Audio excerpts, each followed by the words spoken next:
இவ்ளோ கோபப்பட்டு நான் பார்த்ததே இல்ல. இந்த தடவை எப்படியாவது குழந்தைய எடுத்துட்டு போயிடணும். அந்த பூஜாவை நம்புறதுல இனிமே பிரயோஜனமே இல்ல. மச்சத்தை பத்தியும் சொல்லல, குழந்தையும் தூக்கிட்டு வரல. அவகிட்ட நான் நல்லா ஏமாந்துட்டேன். இனிமே நான் ஏமாற மாட்டேன். என்னை யாரும் ஏமாத்தவும் முடியாது. குழந்தைய எடுத்துட்டு போய் நான் குருநாதர் கிட்ட கொடுக்க போறேன்.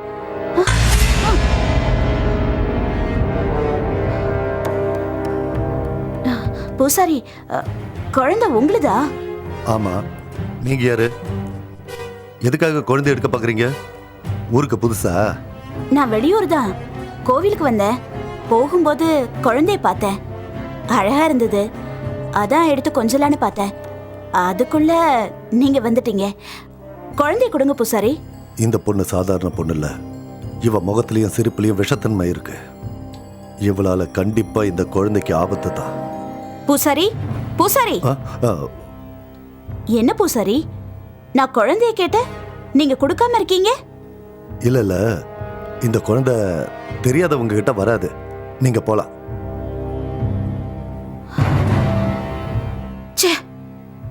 என்ன கொடுமை. கொஞ்ச நேரம் அந்த பூசாரி வராம போயிருந்தா குழந்தை எடுத்துட்டு நான் பறந்திருப்பேனே. இப்ப அந்த பூசாரி கோயிலுக்குள்ள குழந்தை எடுத்துட்டு போயிட்டான். எப்படி போய் குழந்தை எடுப்பேன்?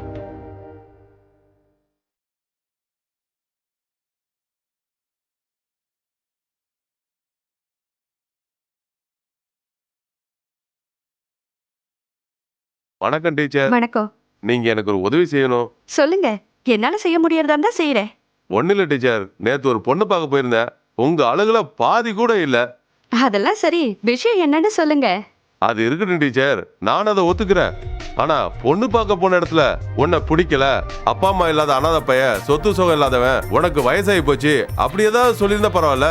வேற மாதிரில சொல்லி அவமானப்படுத்திட்டானு. என்னது அப்படி என்ன சொன்னாங்க? அதை சொல்றதுக்கு எனக்கு வேதனையா இருக்கு டீச்சர்.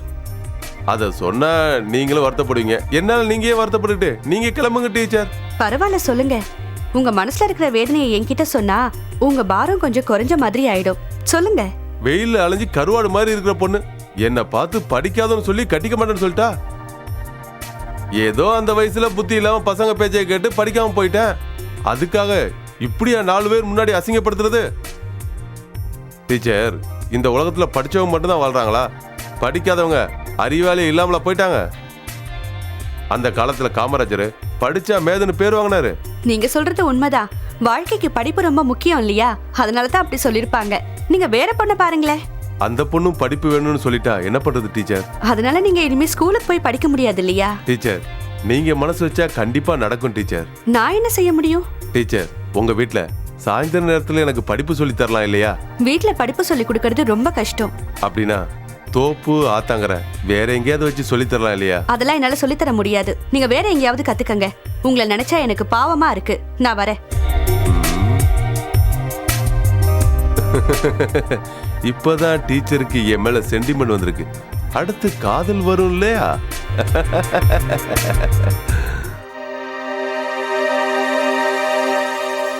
இந்த காலம் எப்பவுமே இப்படித்தான். நேரத்துக்கு வரமாட்டான். வந்தாலும் பட்டும் படாம பேசிட்டு போயிடுவான். என்ன பண்ணாலும் திருந்தவே மாட்டான். வரட்டும், வச்சுக்கிறேன். முதல்ல இந்த வீரபாண்டிக்கு வேட்டு வச்சுட்டு அதுக்கப்புறம் இந்த காளையனை நானே ஓட ஓட விரட்டணும். என்ன இவனை இன்னும் காணோம்?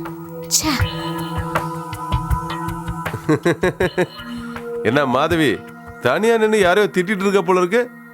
என்னதானே திட்டிட்டு இருக்க? என்ன காளையா இப்படி சொல்ற? உன்னை போய் திட்டுவேனா? உன்னை நம்பி தானே திரும்ப உன்கிட்ட உதவி கேட்டு வந்திருக்கேன்.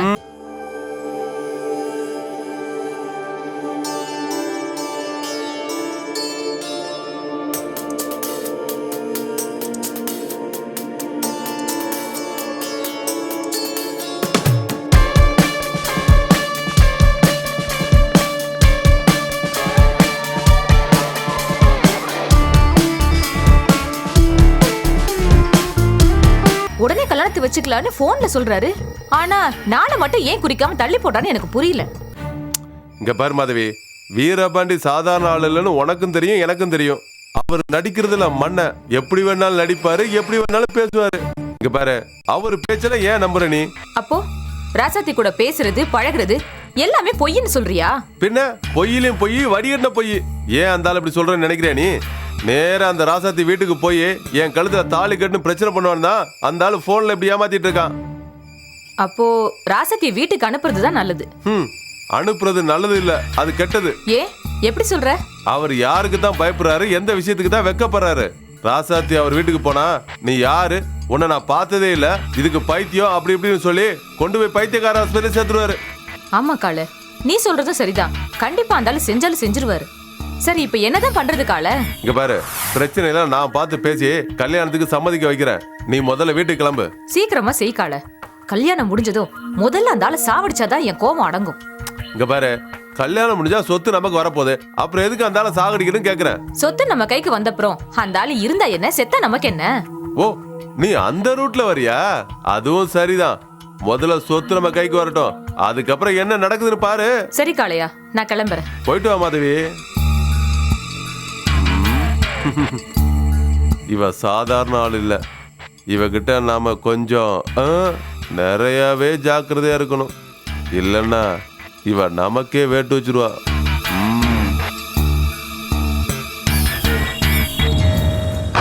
ஓம் காளி, பத்ரகாளி, மாகாளி, ஏன் தாயே இன்னும் என்னை காக்க வைக்கிறாய்?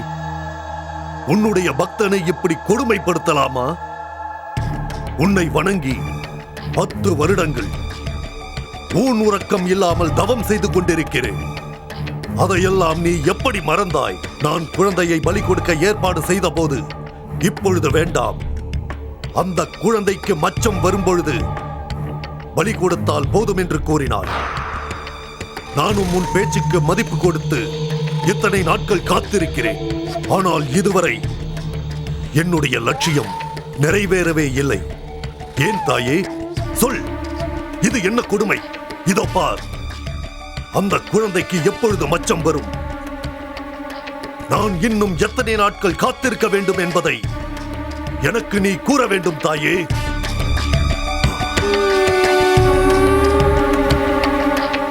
மகனே, உன் ஆசை நிறைவேறும் நாள் நெருங்கிவிட்டது.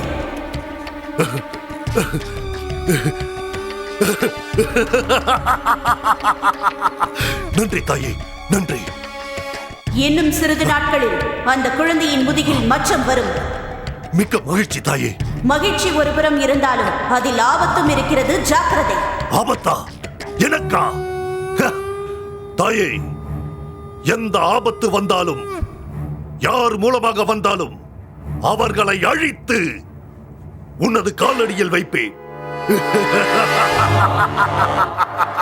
என்ன குருநாதர் கோவமா இருக்காருன்னு பார்த்தா சந்தோஷமா சிரிச்சிட்டு இருக்காரு. வா தேதி, வந்து விட்டாயா?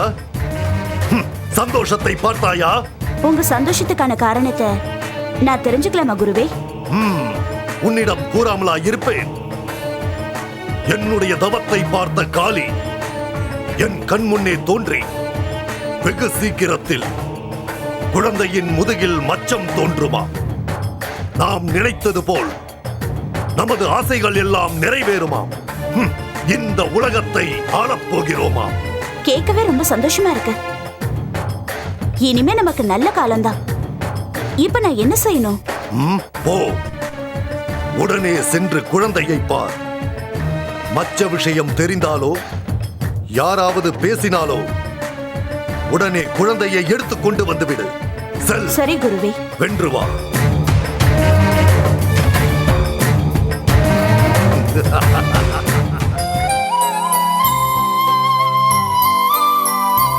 என்னடா கண்ணா பாக்குற? ஐயோ, குழந்தைக்கு சட்டையெல்லாம் நனைஞ்சு போச்சே. பாவம், குழந்தை வேர்வையில் அவஸ்தைப்படுவான். ஆட கண்ணா. ஷோ, நல்ல சட்டையெல்லாம் நனைஞ்சு போச்சு பார், எப்படி வேர்த்திருக்கு. என்னடா கண்ணா, சட்டையெல்லாம் நனைஞ்சு போச்சு பாரு.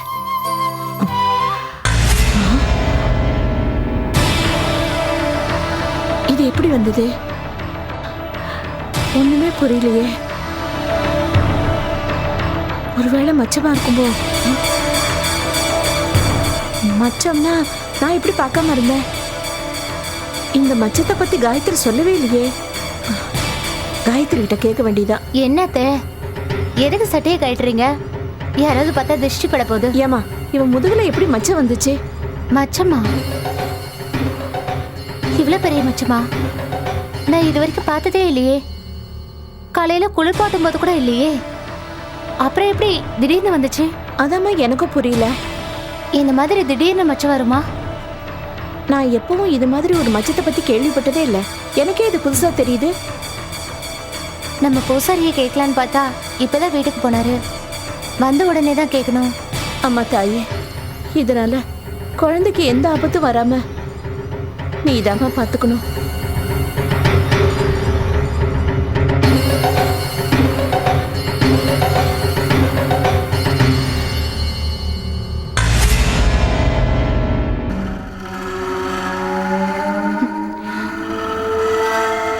குழந்தை முதுகுல மச்சம்.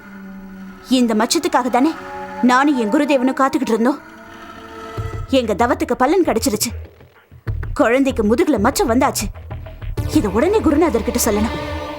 சந்தோஷத்துல வானத்துக்கும் பூமிக்கும் குதிப்பாரு.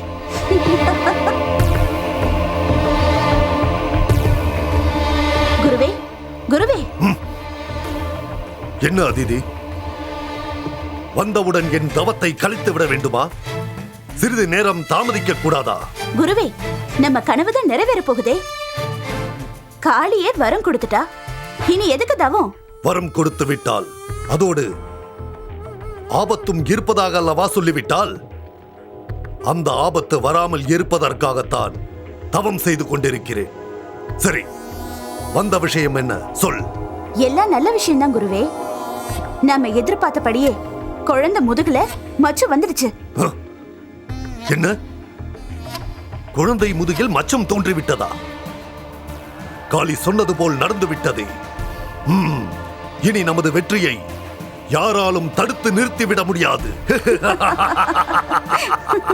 அதிதி, அந்த மச்சம் இருப்பதை யாராவது சொன்னார்களா அல்லது நீயே பார்த்தாயா? நானே பார்த்தேன் குருதேவா. குழந்தையோட முதுகுல மச்சம் இருந்தது.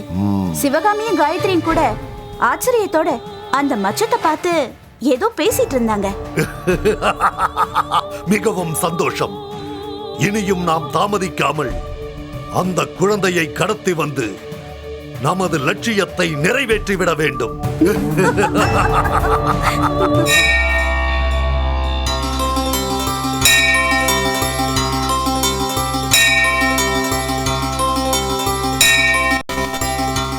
ஏமா, நீங்க தலைவர் பொண்டாட்டி தானே? ஆமா. அப்படின்னா நீங்க அவரோட அம்மாவா? ஆமா. வெளியூர் போன வேலு எப்ப திரும்ப வருவாரு? தெரியலையே, எப்படி 2 நாள்ல வந்துருவான். ஆமா, நீங்க யாரு? நான் பக்கத்து ஊர் தான். வேலுவை எனக்கு நல்லா தெரியும். ஒரு சமயம் நான் உங்க வீட்டுக்கு வந்திருக்கேன். அப்படியா? எனக்கு சரியா ஞாபகம் இல்லையே. வேலுவோட குழந்தை ரொம்ப அழகா இருக்காடே. குழந்தைய கொஞ்சம் என்கிட்ட தரீங்களா? நான் எடுத்துட்டு வரேன். இல்ல வேண்டாங்க. இவன் புதுசா யாராவது பார்த்தாலும் வரமாட்டா, வந்தாலும் அழுவான். ஏமா, அவர் ஏதோ ஆசைப்பட்டு கேட்குறாரு. கொஞ்ச நாள் அவர்கிட்ட தான் இருக்கட்டுமே. இல்லத்த, வேணாம். குழந்தை ஏற்கனவே அழுதுட்டு இருக்கான். இவனை சமாதானப்படுத்துறது ரொம்ப கஷ்டம். ஐயா, நீங்க போங்க. எத்தனை நாளைக்கு நீ அந்த குழந்தைய பாதுகாக்கிறாடு நான் பார்க்கிறேன். அதோட அழிவை நீ இல்ல, அந்த ஆண்டவனை வந்தாலும் தடுக்க முடியாது. ஏமா, எதுக்கு அவர்கிட்ட குழந்தைய கொடுக்காம வந்துட்ட? சொல்லுமா. வேணாத்த, அந்த ஆள் முகத்தை பார்த்தாலே நல்லவ மாதிரி தெரியல. அவன் மூஞ்சும் சரியில்லை, மொழியும் சரியில்லை. அதனால தான் நான் கொடுக்கல. வாங்கத்த.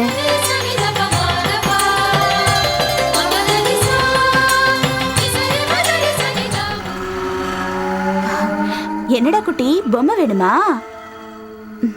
வா, குடு. என்ன, பொம்மையை காட்டி குழந்தைய கூட்டிட்டு போக பாக்குறியா? ஐயோ, என்னம்மா நீ இப்படி சொல்ற?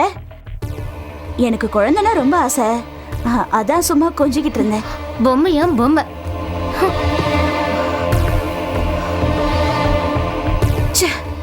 கொஞ்ச நேரம் வராம போயிருந்தா குழந்தைய நான் தூக்கிட்டு போயிருப்பேனே.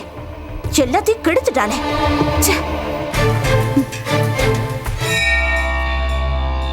அத்தை, குழந்தைய கீழே விளையாட விடாதீங்க, கையிலே வச்சிருங்க. பல கெட்ட சக்திங்க இங்க சுத்திட்டு இருக்கு. அதனால குழந்தைக்கு ஏதாவது ஆபத்து வருமோன்னு பயமா இருக்கு. என்ன காயத்ரி, குழந்தை மேல இருக்க பாசத்துல உனக்கு யாரை பார்த்தாலும் தப்பானவங்களா தான் தெரியுது. தாயி, எனக்கு ரொம்ப பயமா இருக்கு. நீதான் எங்களையும் குழந்தையும் காப்பாத்தணும். எங்களுக்கு எந்த ஆபத்தும் வந்துடக்கூடாது.